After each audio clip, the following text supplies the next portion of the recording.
How do I know it's time to grow? There's different types of ways you can grow. You can hire people, you can hire yourself out, you can make a bigger impact with the resources that you have. You can do all three, frankly. There's different ways to grow. My indicator as far as when it's time to grow, whether it's this channel or someone I'm coaching or what have you, even my own business, it's when I'm getting more demand for what I'm actually providing and what I'm able to provide. If people are banging down the door and I can't serve them, then that's an indicator that it's time to grow the business. I found that rule to work out really well for my businesses as well as with the businesses of the people that I coach. A great example for me that I always think about is when someone talks about getting an agent, whether it's a book agent or a public speaking agent or another type of agent. When it comes to agencies, their general rule, and I know folks that run agencies, so I heard a lot of this from the horse's mouth, is that their job is to keep the ball rolling or to set that fire ablaze based on the spark you've already started.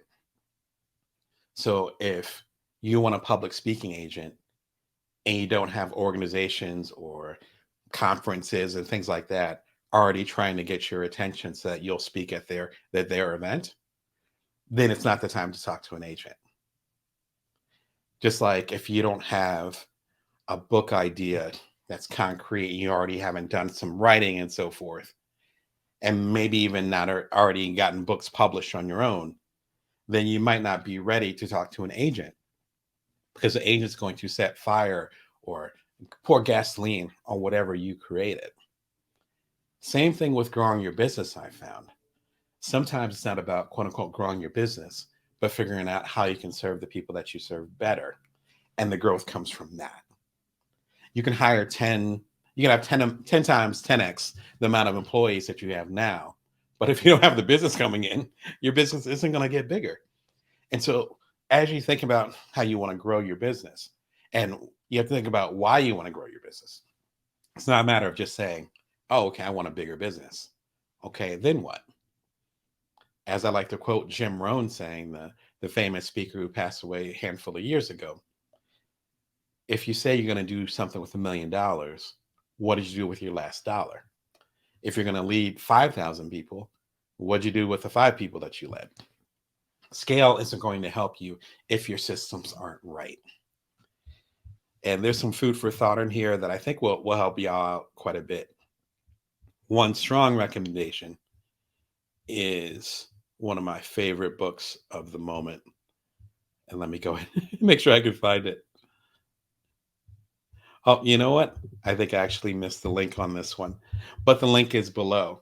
It is called A Company of One by Paul Jarvis. I'm actually going to look it up right now to make sure that y'all have what you need. My apologies.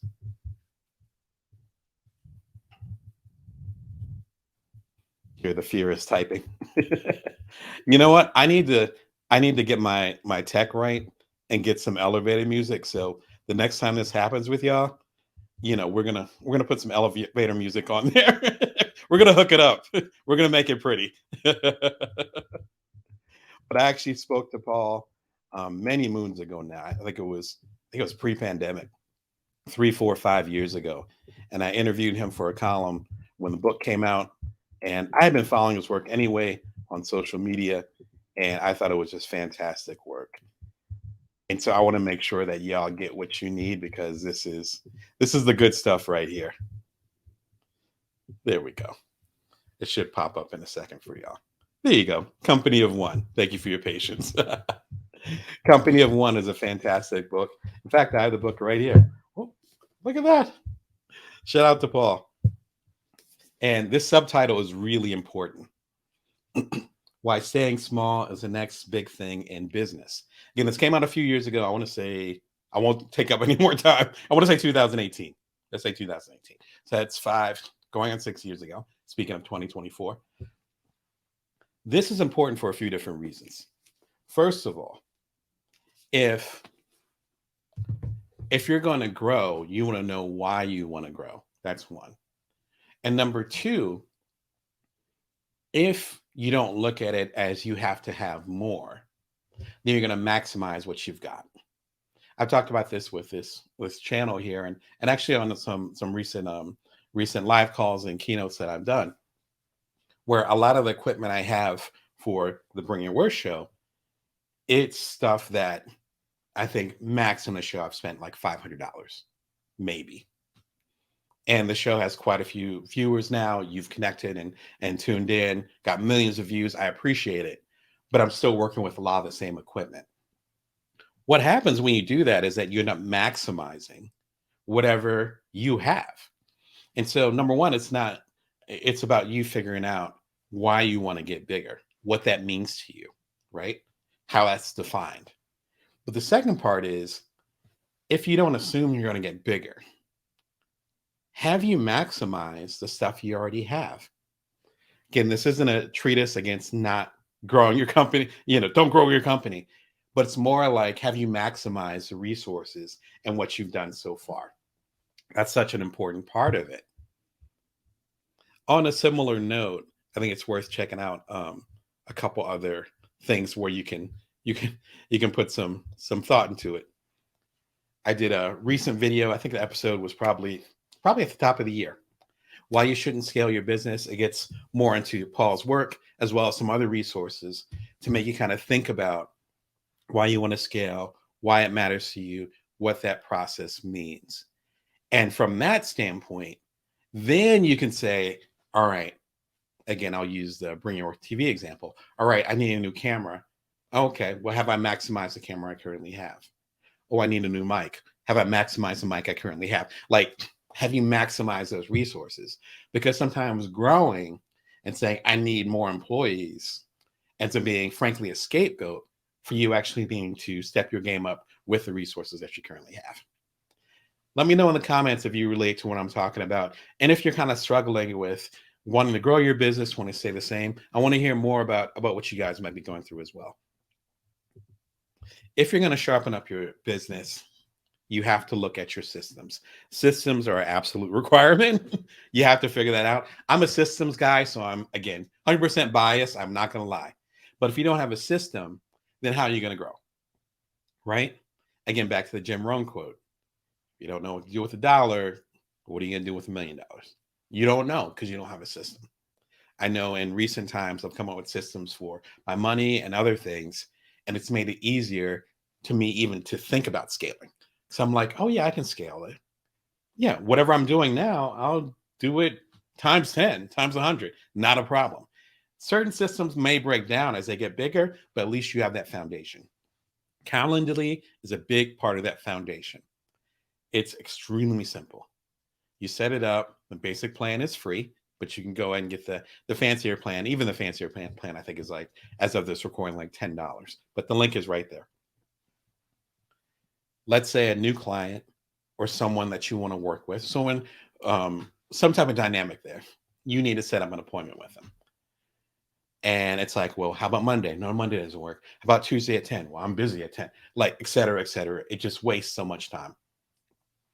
This is really simple. You send them a link, calendly.com/whatever your handle is. They go and click on it, and they see all the times you're available. You can set up different slots for different people. I have one for my one-on-one coaching, and I have others for other things. They click on it. They ask, Calendly asks how you want to connect. And it's like, I want to connect on Zoom. I want to connect on Google Meets, whatever, whatever the Microsoft Teams. I want to connect on the phone, whatever, in person. And like, great. Notification goes to your calendar. It syncs. It goes to their calendar. It syncs. And you guys just have your meeting. This might sound really small. Several years ago, when I started my coaching practice, I literally had one client. You know who we are. Shout out to you. And then the next year, I had a handful of clients. And then I got more and more. And then I started having old clients come back because they had new issues that we needed to work through. And after several years, suddenly it becomes spaghetti. Not in a good way. I love spaghetti, but this isn't spaghetti that I like. This allowed me to basically say, all right, you want to connect? Here's when I'm available. And that's it. If I can't connect, then I'll say no to the request. Usually people will be respectful and I'll talk to them beforehand. But if we're ready to connect, then cool. Set up a time. And all I have to do is look up that morning or that week. I tend to be a planner that week. Like I already know when my calendars are set up for the rest of the week, right? You might be have a meeting with me if you're one of the people that's watching. Shout out to you. It goes from there. So if you have those systems set up, you're good. So then if suddenly my coaching practice 10x's, which I don't plan on doing, but if it ends up 10xing, I literally have the systems in place. Such a key thing. Such a key thing. Freshdesk is relatively new. It's from Freshworks. Here's why this is important. About 10 years ago, we started a startup called Cuddler. In fact, it was about 8 years ago now. Started a startup called Cuddler. It connected people for hugs. The first day we launched the app, myself and my two co-founders, we had 100,000 users. Within a week, we had more than that because we were on the late night talk shows and morning shows. It was really a wave. And we were the number one app in several countries, including all of North America. So here in the United States, Canada, I believe in Mexico too, but I can't remember. As co-founder, I was essentially the COO, the chief operating officer. So I did the day-to-day stuff, while one of my colleagues was the essentially the CEO.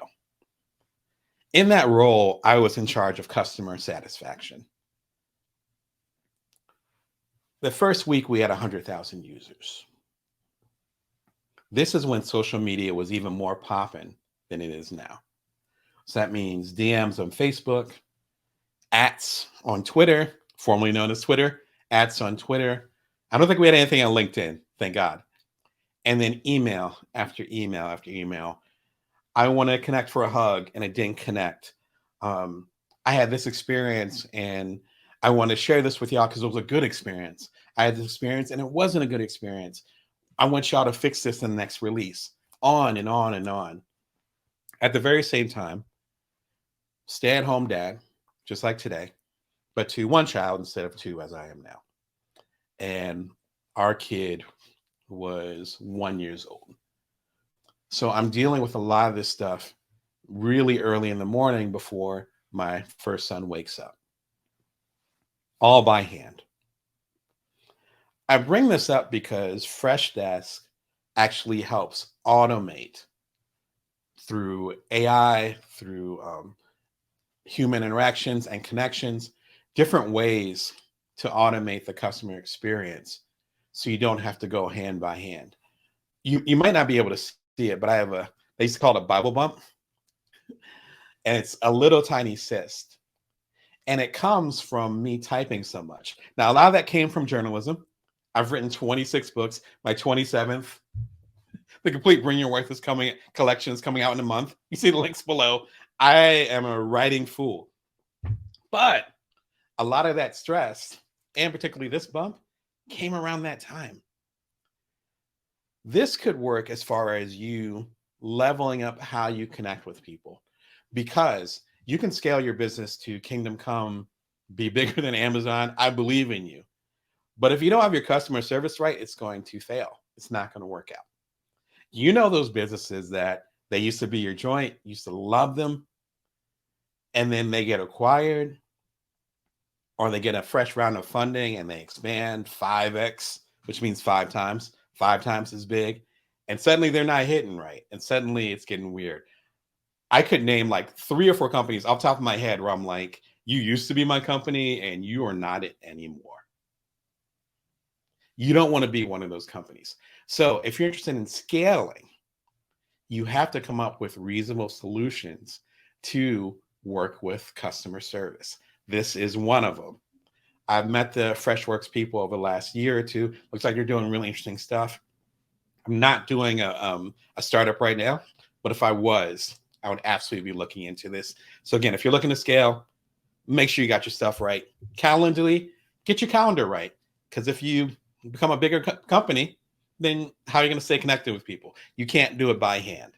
Same thing with customer service. You don't want stinky customer service. You could be having golden products. It doesn't matter, because if your customer service sucks, then your business is going to be considered sucky, for lack of a better term. And be sure and check out the link why you shouldn't scale your business, where I talk about a lot of these common issues.